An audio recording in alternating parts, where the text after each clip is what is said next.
Alam nyo, sa totoo lang, hindi naman talaga kailangan ng mga empleyado ng perfect na manager o supervisor eh. Ang kailangan ng mga yan, yung masayang leader sa kumpanya na ipaparamdam sa kanila na exciting pumasok araw-araw. Diba?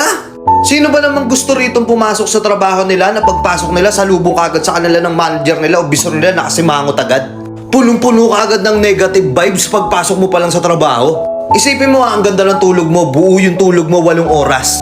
Ang ganda ng umaga mo, ang ganda ng sikat ng araw, papasok ka ngayon sa trabaho, walang traffic. Sobrang saya mo, motivated ka buong araw. Tapos putya, pagkuha mo pa lang ng time card mo, pagsaksak mo pa lang ng time card mo, meron na kagad bubungad sa'yo. Sasalubong na kagad sa'yo yung manager mo o bisor mo na napakabigat kagad ng aura. Yung mag-good morning ka pa lang dun sa bisor manager mo, sir, good morning sir. Ganito lang isasagot sa'yo. Tangina! Hindi naman sa pagiging demanding, syempre empleyado ka. Siya pa rin yung masusunod, siya yung bisor, siya yung manager, wala kang magagawa. Pero minsan magtataka yung ibang may-ari ng kumpanya bakit parang nauubos yung empleyado nila. Bakit napakaraming umaalis sa trabaho? Kasi putang ina, papasok ka pa lang, gusto mo nang umuwi. Yung inipon mong lakas ng loob sa umaga para lang maging motivated ka maghapon sa trabaho.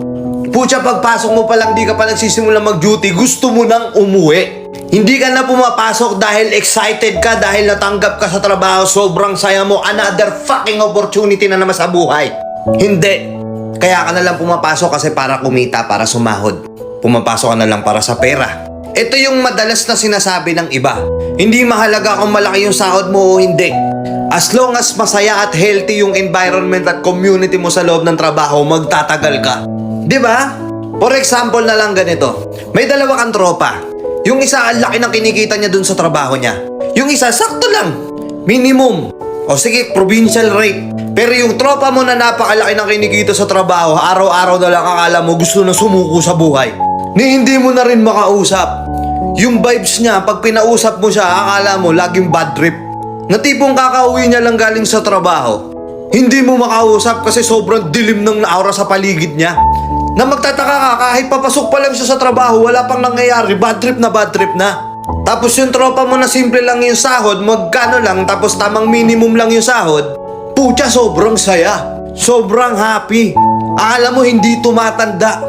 Gustong gusto niyang pumasok, okay lang sa kanya kahit libre na yung OT, kahit mag-charity pa siya sa umaga, okay lang. Ganadong-ganado siya pumasok kasi yung environment doon sa loob ng opisina nila, yung bisor o manager nila, sobrang good vibes lang sa trabaho.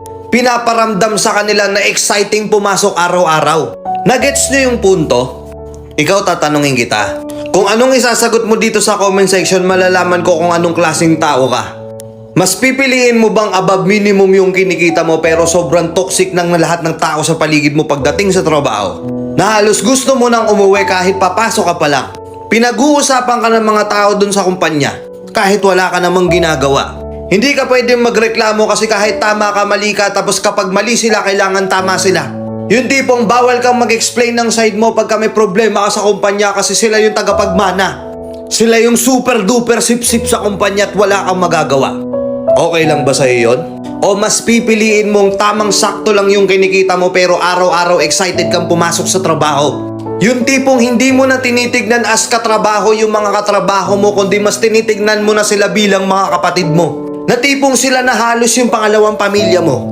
Masaya ka araw-araw, excited kang pumasok, okay na okay sa'yo kahit minsan hindi na nababayaran yung OT mo. Basta yung manager at bisor nyo laging may pakulot, pinapasaya kayo, pinaparamdam sa inyo na araw-araw excited pumasok. Sobrang galing ng leadership niya, halos wala ka nang masabi, feeling mo, halos kadugo mo na yung mas nasa ibabaw sa'yo.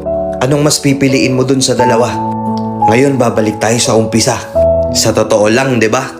Hindi natin kailangan ng perpektong manager at bisor. Ang kailangan natin yung leader na mapaparamdam sa atin na excited tayong pumasok araw-araw. At yun yung reality. Yun yung real talk. Hindi lang kasi masabi ng ibang tao kasi natatakot sila baka tanggalin sila sa trabaho. Nakuha nyo? Yun lang. Peace out. Let's go.